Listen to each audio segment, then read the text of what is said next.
Yetta, demand is on the rise. Will you beat the curve? Moving forward with the Dekker team. Moving forward together with the Dekker team. We are thrilled, actually, that we've been able to come alongside you for over 35 years, not only selling, buying, and investing in real estate over 3,117 times. That's a lot. That's a lot. But coming alongside you to build your faith, build your fun, and build your finances, and even strengthen, heal, and flourish inside relationship. We're going to discover what are the factors, some of the factors at least, that are causing a surge in demand for housing of all things is what we're going to talk about. Like, what else would we talk about? Yeah. Well, it's certainly not Canadians making tons of babies. That's not what's causing it. It's not what's causing it. It's the immigration, one of the core factors. It's not the only factor. We'll talk about a couple of others, but certainly immigration has been driving the demand. And some of the immigration has been driving the more modest price range of demand. Yeah. Our beautiful government decided they'd open up immigration doors wider for a couple reasons. One is when more people come into the country, there's actually an increase in the economy. It's an economy of scale. Those people need to buy goods. They need to, the stores do better. Everything churns, right? The economy churns. And when the economy is churning, you need labor. You need labor to do the jobs.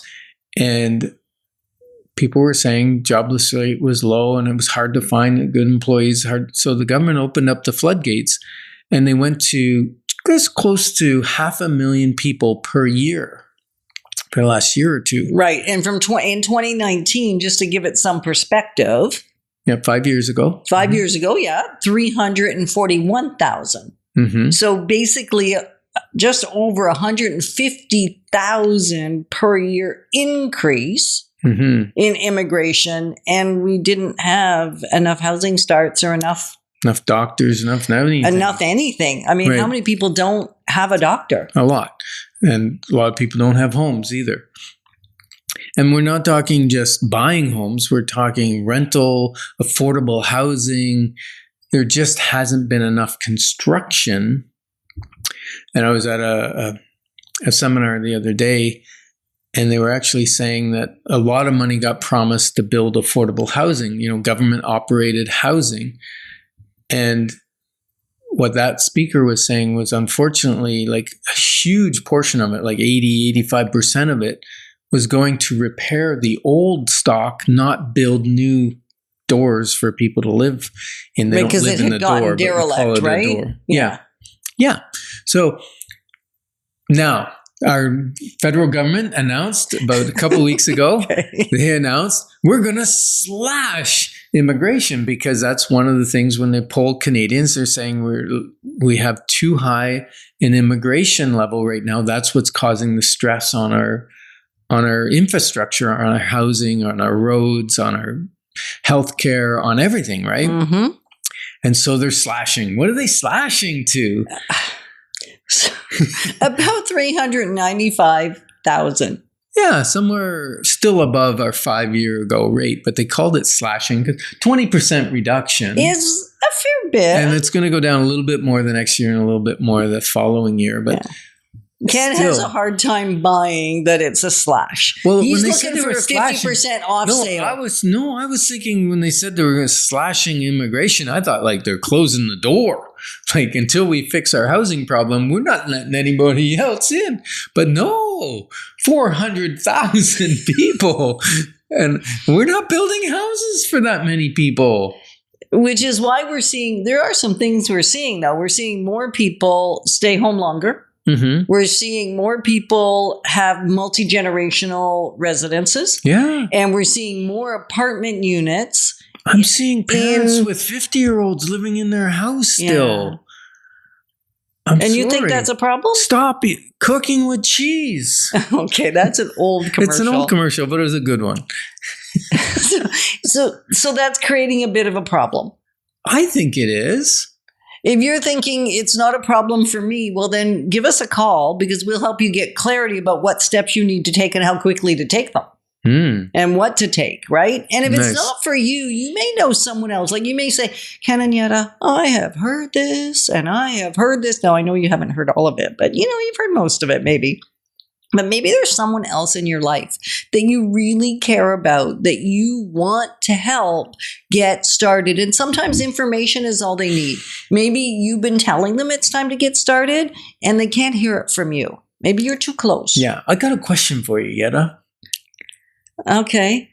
How old were we when we paid off our first freehold single house? Paid it off. We were in our 30s. And what's the average age of a Canadian buying their first home today? 36.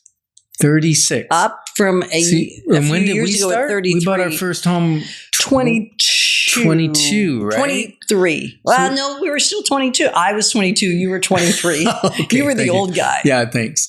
Mature too. I know who brings the maturity in this relationship. Yeah, me.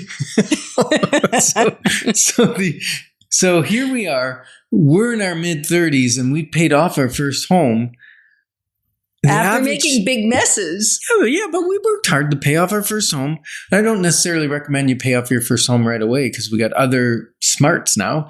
We know how to make our money work for us better than working hard for our money.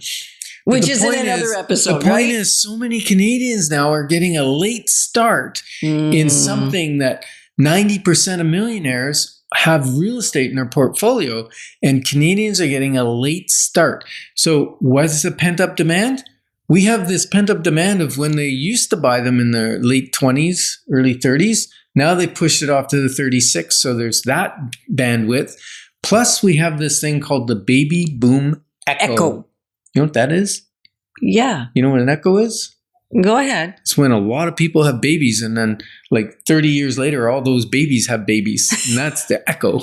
Right. And that's what we're going through right now. They're all at age of buying a home. Meaning they're somewhere between like 22 and 36, 39 even. I wish I could show you the chart on the radio, but I can't. But the chart is just like unbelievable when you look at by decade as the age comes over. And how much is in that buying age bracket? It's incredible. So the demand is not going away anytime soon. So bottom line, what is the bottom line? There is a bottom line? I hope there's a bottom line. Well, if you haven't bought your first home, you might want to. Yeah, like that's for sure. Because what we say all the time, and you've already said it in a previous segment today, is about time in the market. Yeah. Yeah, because, we generally, Yetta and I will say, time in the market beats timing the market every time. Now, that being said, you got to get in at some point, and I think this is a fabulous time for buyers. There's, as we said in the previous segments, there's an increase in inventory. There's lots of selection. There is downward pressure on interest rates. So you might be saying, well, the 5-year rate's still pretty high, but you can go variable and ride that hill down. And then when it gets the interest rate down. Yeah, I call it a hill, the interest rate hill. Yeah. You can ride that puppy down into next year when they're supposed to flatten. And then maybe move into a fixed rate if you want, if they're good. And if not, stay with your variable. Right. So really what we're trying to say to you, well, we're not trying, we are saying it's playtime. It's time. It's go time. It's go time. It's play time. It's time to get in the game if you haven't. And again, help others get in it. Don't just do it for yourself. Yeah, and we're honored that you joined us on Life's Inside Track because when we move forward together, we've got this. Moving forward with the Dekker team. Moving forward together with the Dekker team.